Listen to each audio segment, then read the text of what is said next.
जो सुशासन है वो तो ये दिखा नहीं पा रहे हैं।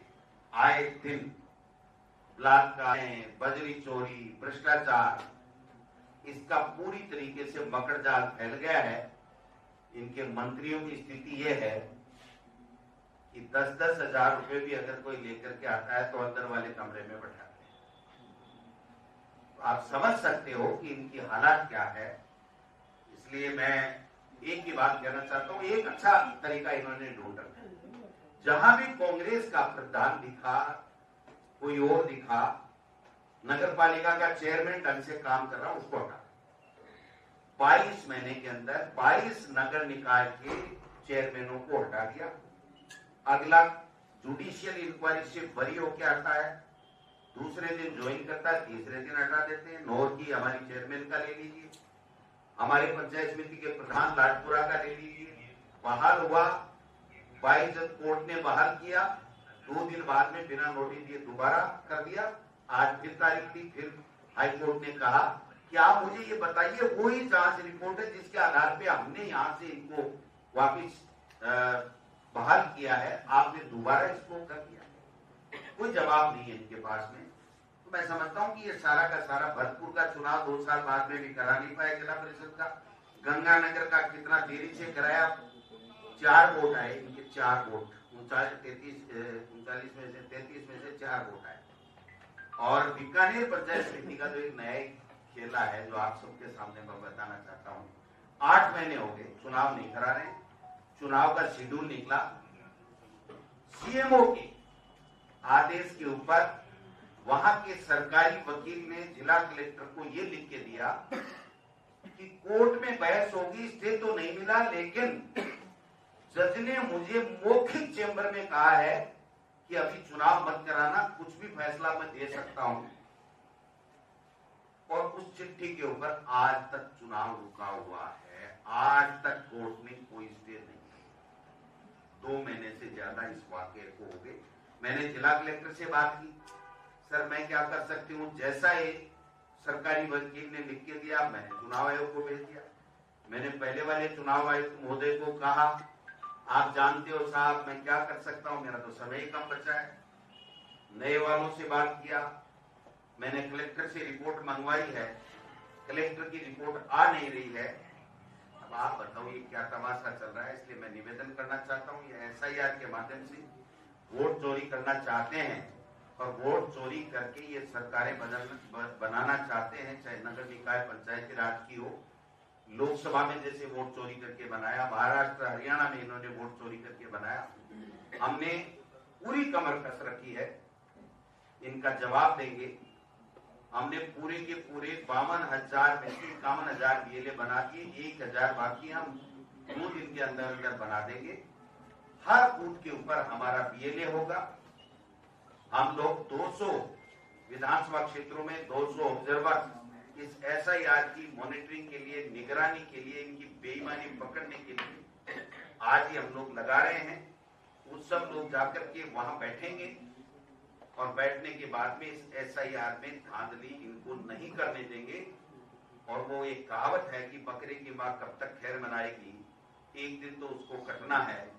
तो ये कब तक खैर मनाएंगे। पंचायती राज चुनाव, नगर निकाय चुनाव इनको कराने पड़ेंगे और जिस दिन कराएंगे इनकी पोल सामने आ जाएगी, इनकी पोल खुल जाएगी और इनका नकाब उतर जाएगा कि जो ब्यूरोक्रेसी के माध्यम से तांडव नृत्य और भ्रष्टाचार का आलम इन्होंने चला रखा। क्या सर हार के डर से आप ये कहना चाह रहे हैं कि बीजेपी इलेक्शन नहीं करवाना चाहिए? तो 100% इनकी आईबी रिपोर्ट भी कह रही है, इनके एमएलए कह रहे हैं, इनके मंत्री कह रहे हैं और मुख्यमंत्री खुद कह रहे हैं कि भाई रिजल्ट आएगा तो मेरा पत्ता कट सकता है, इसलिए कम से कम ये पंचायत चुनाव और नगर निकाय चुनाव मत कराओ। वरना आप मुझे बता दो कि एक राज्य एक चुनाव का आज तक कोई सर्कुलर, कोई पन्ना, कोई मीटिंग, कोई कमेटी, परिसीमन ये पहले भी करा सकते थे। ओबीसी आयोग 2022 का फैसला है, ये सरकार आते ही करा देते तो ओबीसी आयोग की ओबीसी की गणना आ जाती। आज अगर चुनाव चल रहे होते या इन्होंने अधिसूचना जारी कर दी होती कि चुनाव हम करवा रहे हैं राज्य सरकार ने चुनाव आयुक्त को अगर परमिशन, राज्य निर्वाचन आयुक्त को परमिशन देती होती तो आज ये एसआईआर नहीं होती। तो कड़ी से कड़ी जोड़ते हुए बेईमानी पहले दिन से थी और उस बेईमानी की पराकाष्ठा तब होगी जब इनके मंत्री उजूल बुजूल बयान देते रहे, नवंबर में करा देंगे, दिसंबर में करा देंगे। ये क्या अब क्या किस मुंह से आपके सामने जाएंगे, मेरे तो समझ में नहीं आ रहा। आप पूछना खर्रा साहब को, अविनाश गहलोत जी को और एक वो मंत्री जी जो पंचायत राज के तो है लेकिन केवल सफाई के अलावा कोई बात नहीं करते, उनको पूछना कि आपके डिपार्टमेंट के पंचायत राज के चुनाव कब हो रहे हैं, वो क्या जवाब देते हैं। फिर उसके ऊपर हम भी हमारी प्रतिक्रिया छोटी मोटी देते हैं। स्कूल के ड्रेस ड्रेस को लेकर जो नया सामान जारी देखो, आरएसएस का एक ही एजेंडा है, हिंदू मुस्लिम करो, धर्म की आड़ लेकर के दुष्प्रचार करो और ऐसा शिक्षा मंत्री बनाओ जो शिक्षा की एबीसीडी नहीं जाने। ऐसा शिक्षा मंत्री बनाओ जो शिक्षा की बात ही नहीं करे। मैं एक बात कहना चाहता हूं दिलावर साहब को, आज विषय तो नहीं है लेकिन अब बोलना पड़ेगा। मैं पूछना चाहता हूं कि आप तो इनको छोड़ो, ये न तो ड्रेस बदल पाओगे, न फीस एक्ट की पालना करा पाओगे, न आप कैलेंडर ये करा पाओगे, कुछ नहीं करा पाओगे। आप तो जो विद्या भारती स्कूलें हैं ना, जो आरएसएस का एनजीओ है, उसकी जितने भी स्कूलें हैं, उन स्कूलों में छात्र शून्य के बराबर हो गए थे, ये बंद हो गई थी। तो सरकारी शिक्षा को मार करके उन बच्चों को वहां शिफ्ट करना चाहते हैं। मैं तो ये कहना चाहता हूं कि उस विद्या भारती स्कूलों में आप तो राजस्थान माध्यमिक शिक्षा बोर्ड की मान्यता है उनके पास में, उस राजस्थान माध्यमिक शिक्षा बोर्ड का पाठ्यक्रम लागू करवा दो। मैं तो आपको शिक्षा मंत्री मान लूंगा, मैं कहूंगा बहुत जोरदार शिक्षा मंत्री है। आप अपने विद्या भारती की स्कूलें जो माध्यमिक शिक्षा बोर्ड के सिलेबस से चलती हैं, आपके राज्य सरकार के सिलेबस को वो फॉलो करती हैं, वो अपनी स्कूलों में उस सिलेबस को फॉलो ही नहीं करती। वो अपनी आरएसएस की पाठशाला अलग लगाती है, अलग पाठ्यक्रम है, अलग उनकी बुक्स है और उसके आधार पर उसको ही नहीं कर सकते। प्राइवेट स्कूलों वाले की आप कैसे कह सकते हो कि ये ड्रेस होगी, टाई नहीं लगाओगे, जूते नहीं पहनोगे, वो खाकी नेकर पहनोगे, सफेद शर्ट पहनोगे और एकदम गरीब से दिखोगे, ढंग के नहीं दिखोगे, अच्छे कपड़े नहीं पहन सकते। ये कोई बातें होती है, शिक्षा मंत्री का काम नहीं है। मैं भी रहा हूँ, हो सकता है मैं 5 साल नहीं रहा, ये 5 साल रह जाए पूरे, अच्छी बात है। लोटासरा जी, एक सवाल था मेरा जी। आपने कहा विद्या भारती के जो स्कूल है वो माध्यमिक शिक्षा बोर्ड से एफिलिएटेड है, लेकिन वहाँ पर उसका पाठ्यक्रम फॉलो नहीं किया जाता जी। ये कब से फॉलो नहीं किया जा रहा है? क्या इन 2 सालों में किया जा रहा है या पिछले 5 साल में भी ऐसे था? ये तो सदा से ही गड़बड़ करते हैं भाई साहब। तो आपकी सरकार के दौरान आपने कार्रवाई क्यों नहीं की? क्या इन स्कूलों पर जब आपकी सरकार थी पिछले और आप शिक्षा मंत्री थे, तब कार्रवाई क्यों नहीं की गई? अब तो हमने भी जांचे वांचे तो कराई थी, लेकिन ये पकड़ में आते कहाँ है, बदमाश लोग हैं।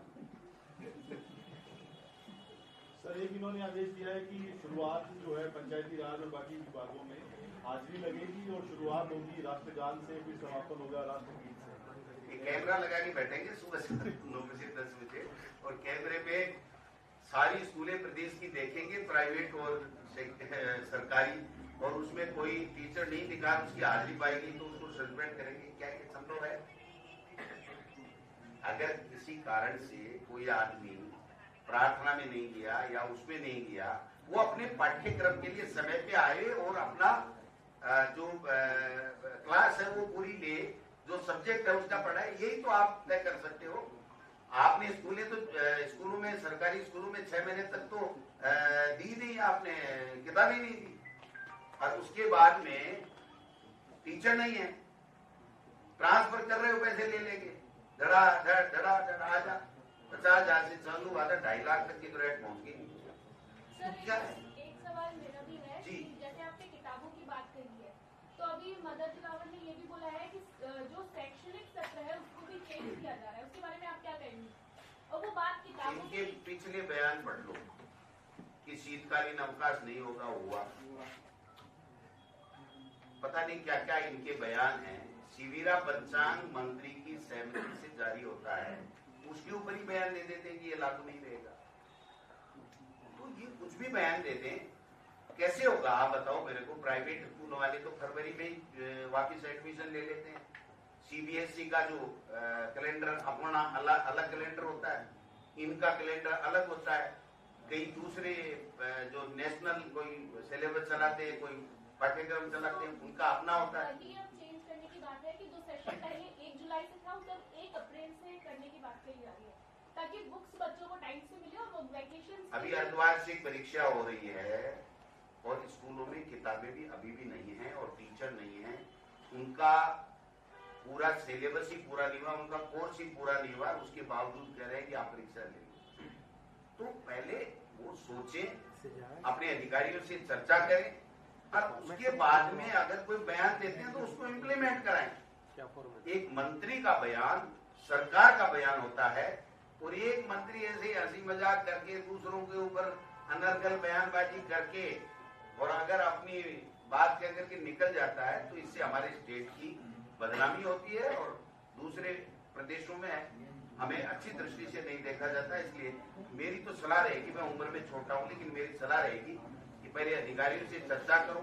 आप बताओ, आज मैंने देखा था एक पेपर में कि प्राइवेट स्कूलों के जो है वो कह रहे हैं हमसे कभी चर्चा ही नहीं हुई, ऐसे बम फोड़ दिया।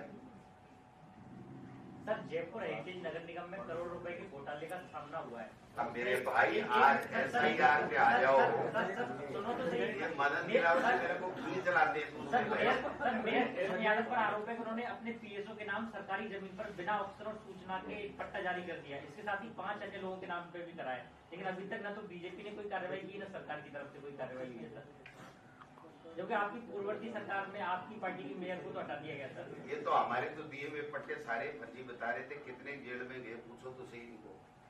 ये वो कौन सा गलत है उसकी भी जांच वांच SOG करा के सबको जेल में दे रहे थे, कितने की गए वर्तमान वो मैं 50 नहीं बता सकता हूँ, लेकिन मेरे मित्र ये तो भ्रष्टाचार के आखंड में डूबे हुए लोग हैं।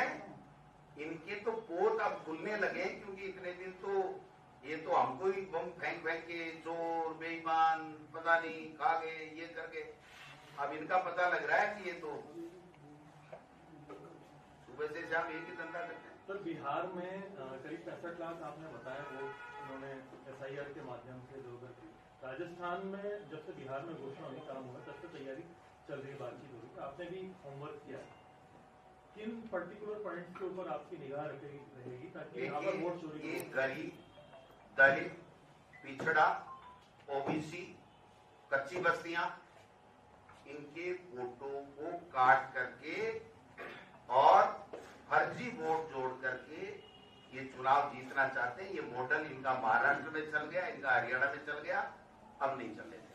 लो मार्जिन सीटों पे आपका फोकस रहेगा जहाँ पर ये लो मार्जिन क्या, इनके तो हाथ में आएगा तो ये सारे जो कांग्रेस समझ इनके पास देखो डाटा तो हर बूथ का बड़ा रहता है, कांग्रेस को कितने आए, बीजेपी को कितने आए, तो इनका तो सीधा सीधा पहले से तैयारी चल रही है, पूरा पैसा वैसा की कोई कमी नहीं है।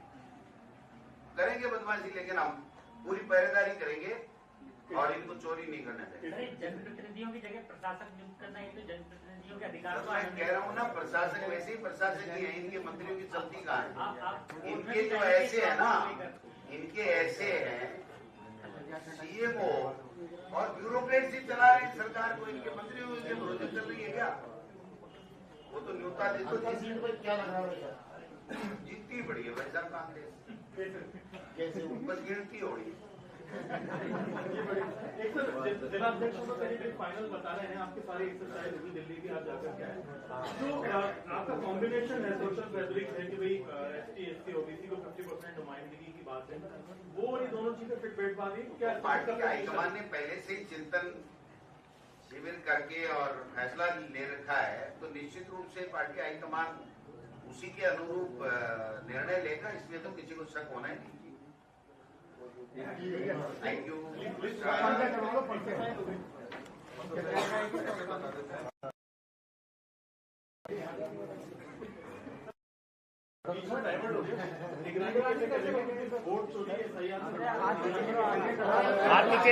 हमने बीजेपी से ज्यादा BA बढ़ा लिए, BA को पाबंद कर दिया, तैनात कर दिया और पूरी तरीके